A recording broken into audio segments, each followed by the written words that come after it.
J'ai 71 ans et je m'apprête à vous dire quelque chose qui pourrait vous choquer.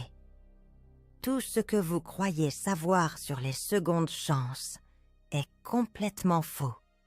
Personne ne vous le dit, ni les livres de parentalité, ni les thérapeutes, ni les gens qui parlent de rédemption et de croissance. Ils vous disent qu'il n'est jamais trop tard, que vous pouvez toujours réparer les choses, que devenir une meilleure personne efface le passé. J'ai vécu 4 ans en croyant ce mensonge. À l'âge de 67 ans, quand j'ai pris ma retraite et que j'ai enfin eu du temps, j'ai pensé pouvoir tout arranger. Ce que j'ai découvert au cours des 4 années qui ont suivi a complètement changé ma façon de voir la rédemption, les secondes chances et la réalité dévastatrice que certains dommages ne peuvent être réparés. Je fais ceci parce que le temps me manque et qu'il y a des choses que vous devez entendre avant qu'il ne soit trop tard. Pas pour moi, pour vous. À 67 ans, je suis enfin devenue la personne que j'aurais dû être depuis toujours. J'ai pris ma retraite de ma carrière d'infirmière après 42 ans. J'avais enfin du temps. J'avais enfin de l'énergie. J'avais enfin des disponibilités. J'ai commencé à être présente pour mes 6 petits-enfants. Âgés de 8 à 19 ans à l'époque, je faisais du babysitting. J'assistais à leurs matchs de football. J'allais à leurs pièces de théâtre scolaire. J'étais là. Je suis devenue la grand-mère qu'ils méritaient. Je pensais que cela arrangerait tout. Je pensais qu'être présente pour mes petits-enfants guérirait rétroactivement ma relation avec mes 3 enfants. Je pensais que la rédemption signifiait devenir une meilleure personne. Je ne comprenais pas que la rédemption n'efface pas l'histoire. J'étais assise par terre dans mon salon, jouant au bloc avec mon petit-fils Liam. Il avait 3 ans, le fils de ma fille Katie. C'était un mardi après-midi, 2 heures de l'après-midi.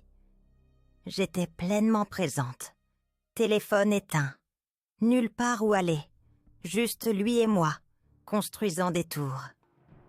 Il m'a regardée avec ses grands yeux marrons et a dit « Mamie, tu es ma meilleure amie. » Mon cœur a explosé de joie. Ce merveilleux petit garçon m'aimait, me faisait confiance, voulait être avec moi. Puis Katie est venue le chercher. Liam a couru vers elle. « Maman, mamie et moi avons construit la plus grande tour. » Katie a souri. M'a remercié pour le babysitting, mais j'ai vu quelque chose dans ses yeux. En partant, elle s'est retournée et a dit quelque chose qui m'a brisé. « Vous savez ce qui est drôle, maman ? Vous êtes exactement la grand-mère que j'avais besoin que vous soyez quand j'étais maman. » Elle ne l'a pas dit avec colère, juste avec tristesse. Puis elle est partie. Je suis restée là, dans mon salon, entourée de blocs, et j'ai eu l'impression d'avoir reçu un coup de poing dans la poitrine. Ma fille avait 42 ans, et elle avait raison.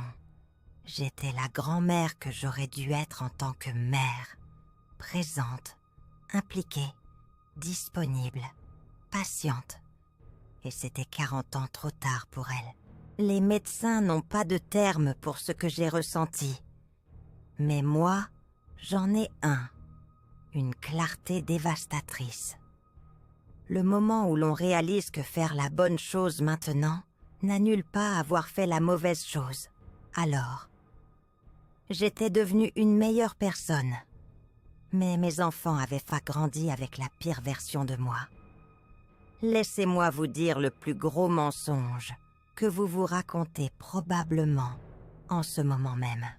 Je le rattraperai plus tard. Quand j'aurai plus de temps, je serai meilleure. Mes enfants finiront par me connaître vraiment. Je travaille sur moi-même et ils verront ma progression. Laissez-moi énumérer les variations de ce mensonge que je me suis raconté pendant des décennies. Quand je prendrai ma retraite, j'aurai le temps de vraiment me connecter avec eux. Ils sont adultes maintenant. Nous pourrons construire notre relation plus tard. J'apprends et je grandis. Ils apprécieront ça. Être une bonne grand-mère leur montrera que j'ai changé. Il n'est jamais trop tard pour être un meilleur parent. Laissez-moi vous épargner 40 ans de vérité douloureuse avec une seule réalité simple. Vous pouvez devenir meilleur. Mais vous ne pouvez pas leur rendre leur enfance. Savez-vous pourquoi? Parce que l'enfance se vit une seule fois, en temps réel, avec la personne qui est présente. Vous pouvez vous excuser plus tard. Vous pouvez grandir plus tard. Vous pouvez devenir la personne que vous auriez dû être. Mais les enfants que vous avez maintenant ne connaîtront que la personne que vous êtes maintenant. Votre croissance future ne remonte pas le temps. Vos petits-enfants ne guérissent pas rétroactivement vos enfants. Vous construisez une belle maison sur les cendres de celle que vous avez incendiée. Et vos enfants se tiennent dehors en disant « Je suis contente que vous ayez appris à construire. J'aurais juste aimé que vous la construisiez quand j'habitais là. » Et vous ne pouvez pas revenir en arrière. Le temps ne rembobine pas. Les enfances ne se rejouent pas. J'avais une collègue qui a pris sa retraite à 68 ans. Suzanne. Nous avons travaillé ensemble pendant 35 ans. Elle avait 2 filles qu'elle connaissait à peine parce qu'elle travaillait constamment. Quand elle a pris sa retraite, elle a commencé à faire du bénévolat à l'école de ses petits-enfants. Représentante de classe, accompagnatrice de sorties scolaires, tout le tralala.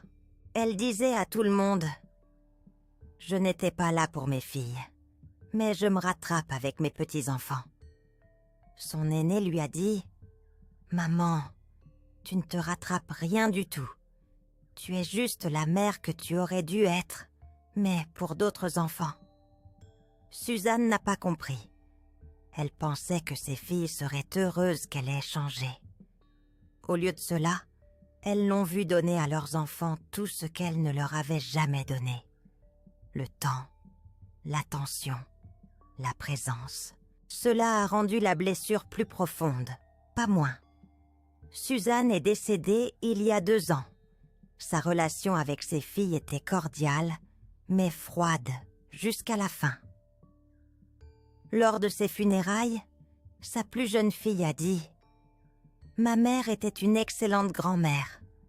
Je suis contente pour mes enfants. J'aurais juste aimé l'avoir eue aussi. » Est-ce la vie que vous voulez laisser? Votre croissance ne guérit pas leur passé. Elle souligne simplement ce qu'ils n'ont pas eu. Mon père est mort quand j'avais 43 ans. Il avait 69 ans. AVC. J'étais de garde de nuit. Je n'ai pas pu arriver à temps. Mais voici ce qui me hante. Dans ces dernières années, il est devenu plus doux, plus gentil, plus présent. Il appelait mon frère Tom juste pour parler. Il venait plus souvent. Il s'est excusé d'avoir été distant quand nous étions enfants.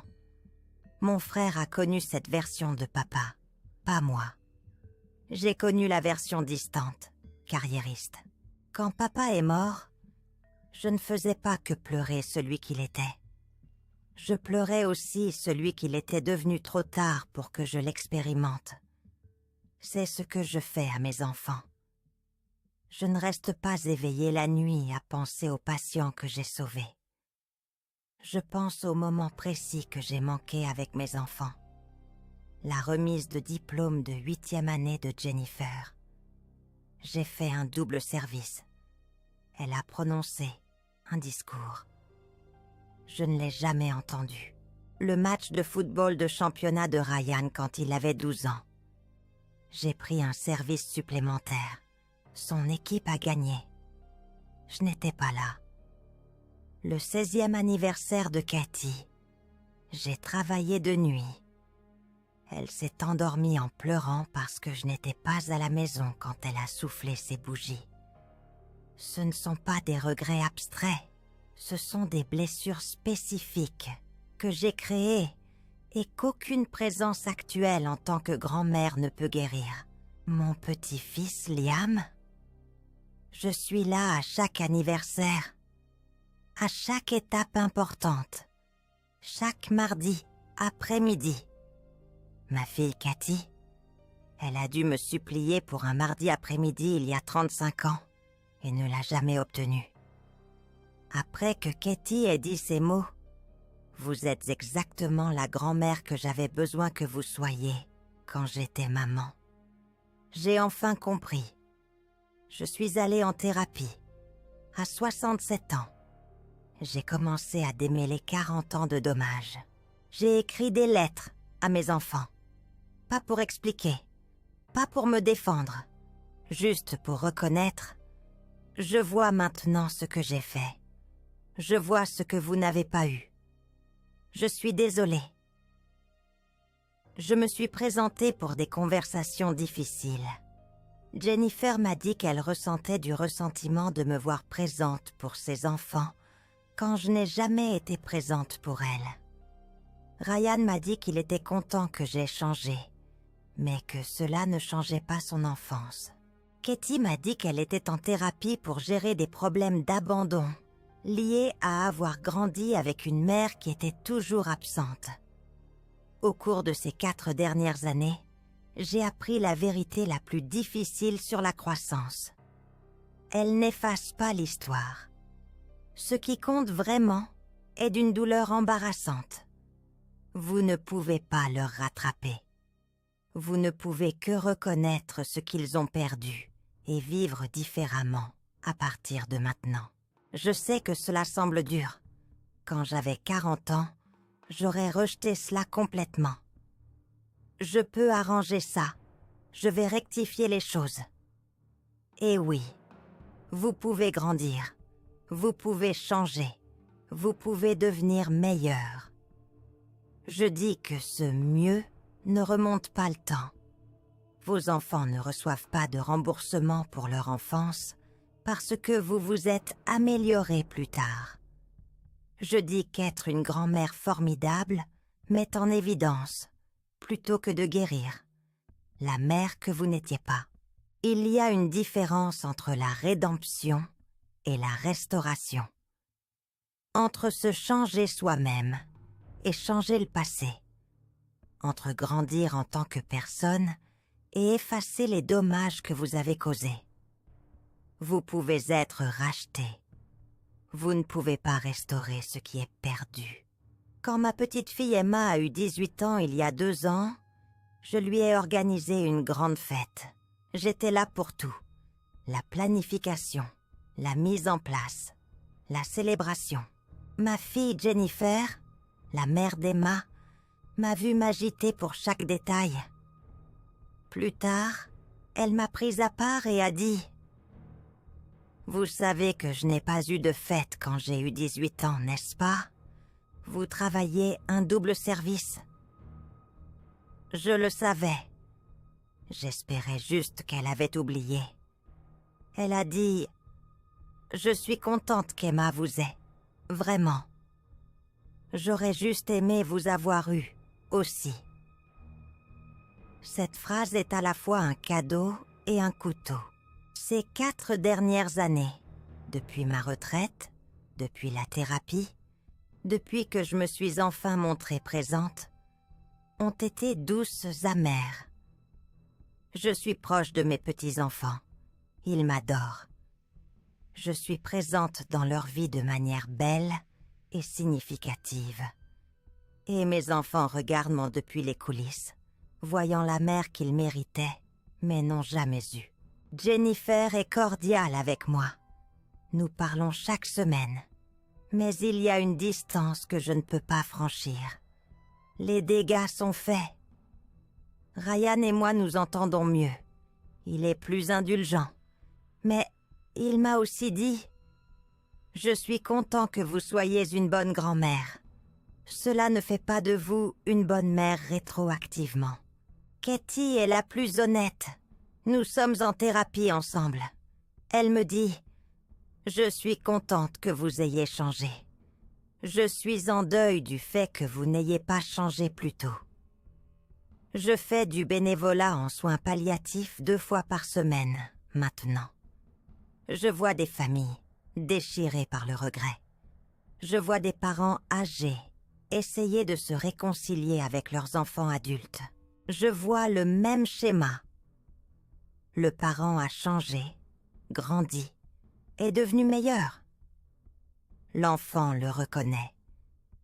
Mais la relation est toujours brisée parce que la croissance n'efface pas l'histoire.